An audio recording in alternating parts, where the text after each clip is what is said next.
मन मंदिरा गजर भक्तीचा.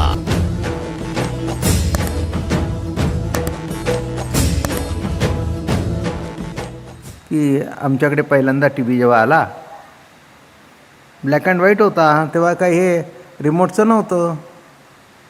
मग कालांतराने रिमोट आला. आल्याबरोबर आमच्या मुलाने आणलं होतं, ते सगळं बघितलं आणि त्यांनी लांब करून असं केलं. म्हणाले पप्पा हे असं आहे. इथे दाबलं की म्हटलं उगीच काय आम्हाला बनवाबनी करता काय तुम्ही. मग मी पायाने हलवून बघितलं. म्हटलं हे फसवण्याकरता काय आपल्या कार्पेटच्या खालून वायर टाकले का बघितलं. हो काहीच कुठे नाही. आणि घडतंय तर बरोबर. मग मी माझ्या हातात घेतलं. मी बरोबर चालू आहे. काय काय काय रिमोट प्लेस. इंग्रजीचा अर्थ कळला का. Very remote place. जिथपर्यंत कोणी पोचू शकत नाही अशी जी रिमोट प्लेस, म्हणजे दिसत नाही पण घडतंय. माझं बोलणं कळलं का. कनेक्शन दिसतं का नाही, पण असल्याशिवाय घडतं का नाही. तसं देव दिसतो का नाही, पण तो असल्याशिवाय हे घडतं का नाही.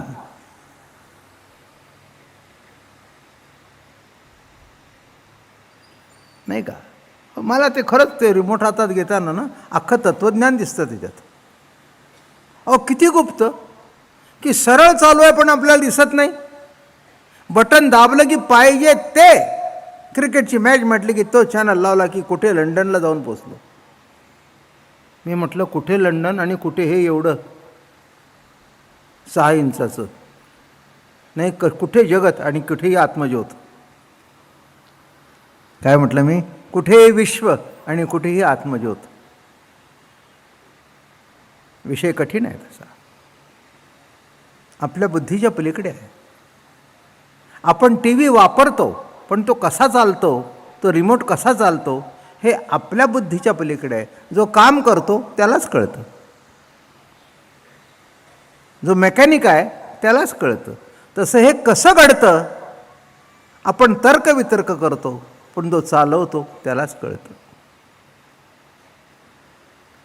मग तो देव कसा आहे. अनंत कोट ब्रह्मांड नायक आहे. तो अगम्य आहे, अगोचर आहे. असं झालं. पण हे उपनिषदातलं वेदातलं ज्ञान जरा अवघड वाटतं. हा देव तितकासा आपण जरी कळलं म्हटलं तरी तितकंसं. पण त्याच्यानंतरचा काळ गीतेचा आला. माझं बोलणं कळलं का. भागवताचा काळ आला, भक्तीचा काळ आला आणि गीतेतला देव आमच्याशी बोलतो, आमच्याशी संवाद करतो हे हळूहळू कळू लागलं. म्हणजे देवाशी नातं जोडलं गेलं. मी काय म्हणतोय ते नीट लक्षात घ्या. उपनिषदातला विषय अवघड आहे, इतका सोपा आहे असं समजू नका. पण तोच गीतेमध्ये धनुर्धरा धैर्या हे आता त्याच्यापेक्षा सोपं. ज्ञानेश्वरी धनुर्धरा धैर्या निके अवधान देई वा धनंजया. किती गोड. धनुर्धरा धैर्या निके अवधान देई वा धनंजया. असा जो देव तो हरिपाठातला देव. सगुण साकार. हे सगळे देव आपण बघितले. निर्गुण बघितले, अमके बघितले, तमके बघितले. मग हरिपाठ देव शब्द उच्चारताना काय मनामध्ये हेतू धरून उच्चारला मी सांगायची गरज नाही. द्वारकेच्या राणी पांडवा घरी म्हटल्यावर उत्तर आलं. कोण देव, कसा देव.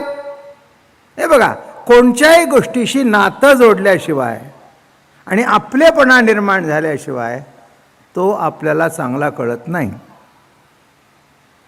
देव हृदयात आहे पण आपलेपणा नाही. आहे हे गृहीत धरलं. सगळे म्हणतात हृदयात आहे म्हणून आम्ही हृदयात आहे म्हणतो. याच्यापेक्षा त्याच्याबद्दल जास्ती काही चर्चा करायचं काही कारण नाही. पण गीतेमध्ये जे आलं ते सोपं आलं. कसं आलं. अरे अर्जुना, तैसा हृदयामध्ये मी रामू, असता सर्व सुखाचा रामू. अरे तुझ्या हृदयामध्ये जो आहे ना, हे समोर बसून सांगतोय. कळलं? कसा देव आला आता? देव शब्द किती जवळ आला? तू गुरुबंधू पिता, तूच आमची इष्टदेवता, तूच सदा रक्षिता आपदी आमुते. कृष्णा, मला कळलं नाही रे. मला वाटलं माझ्या बायकोचा भाऊच आहेस आणि मित्र असल्या कारणाने पळवून न्यायला मदत केलीस. बळरामाला टोपी घालून तूच तो, एवढंच कळलं. पण आज गीतेचं प्रवचन ऐकताना हे कळू लागलं की तू गुरुबंधू पिता, तूच आमची इष्टदेवता, तूच सदा रक्षिता आपदी आमुते. काही आमच्यावर संकट आलं, काही घडलं तरी आमचं रक्षण करणारा मायबाप तूच आहेस. असं लढिवाळपणा गीतेमध्ये निर्माण झाला आणि त्याच्यापेक्षा लढिवाळपणा हा ज्ञानेश्वरीत निर्माण झाला. आता इथे उपनिषदामध्ये शेवट कुठे आलो आपण? ज्ञानच देव.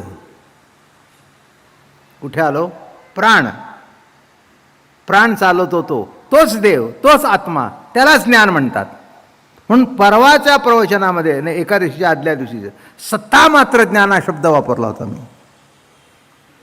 म्हणून गुणमय ज्ञान तेच आलं, वृत्ती ज्ञान आणि सत्ता ज्ञान. तसं गुणमय ज्ञानाबद्दल बोललो मी की तो गुण असेल तिथपर्यंत त्याला महत्त्व आहे, त्या गुणाचं ज्ञान असेल तिथपर्यंत महत्त्व आहे. गुणाचं ज्ञान कमी झालं की त्याची किंमत संपली. म्हणजे गुणावर अधिष्ठित जे आहे ते गुणमय ज्ञान. वृत्ती ज्ञान, जशी वृत्ती तशी तुमचं अस्तित्वाबद्दलचं, आपल्याबद्दलचं मत बदलतं. मी बाळ आहे, मी तरुण आहे. आता बघा, मी ब्राह्मण आहे, मी क्षत्रिय आहे, मी वैश्य आहे, मी शूद्र आहे.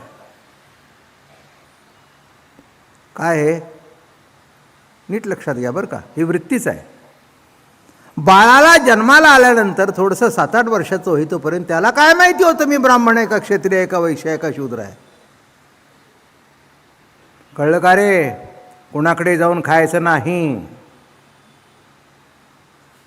आता काही ते राहिलेलं नाही, काळ बदलला. अपवादात्मक 0.00 असेल. काय ज्यांना आम्ही महाराज आहोत असं दाखवायचं असेल, तुमच्यापेक्षा काहीतरी निराळे आहोत म्हणून ते म्हणतात बा तुमच्याकडचं आम्हाला काही चालत नाही, एवढंच. याच्यापेक्षा काही जास्ती महत्त्व आहे. ते सुद्धा शाळेमध्ये असताना बाहेरचा बटाटे वडापाव खातच होते. नाही असं काही नाही. आपलं अस्तित्व वेगळं आहे हे सिद्ध करण्याकरता असे काहीतरी नखरे करावेच लागतात. त्याच्याबद्दल काही मी नाव ठेवतो असं नव्हे, तो एक भाग आहे. आलं का लक्षात? पण या ठिकाणी महाराज म्हणतायत मग स्वीकारलं वृत्तीने ब्राह्मण आहे, स्वीकारलं वृत्तीने. मग आता इंटरकास्ट मॅरेज झालं, ब्राह्मणाची मुलगी होती, मराठ्याच्या घरामध्ये गेली. मग ती म्हटली आम्ही पाटील. मी म्हटलं पण तुम्ही ब्राह्मण ना? अहो ते म्हणले ब्राह्मणाच्या घरात जन्माला आले पण आता माझं लग्न पाटलाशी झालं आहे, आम्ही पाटील. म्हणजे वृत्तीने स्वीकारलं, वृत्तीने स्वीकारलं. मग पुढे जरा सरकलो. मग वृत्ती म्हणाली मी जीव आहे. काय स्वीकारलं वृत्तीने? मी जीव आहे. कालांतराने प्रवचन ऐकली आणि शेवटी ती वृत्ती म्हणाली हो मी ब्रह्म आहे. मन मंदिरा गजर भक्तीचा.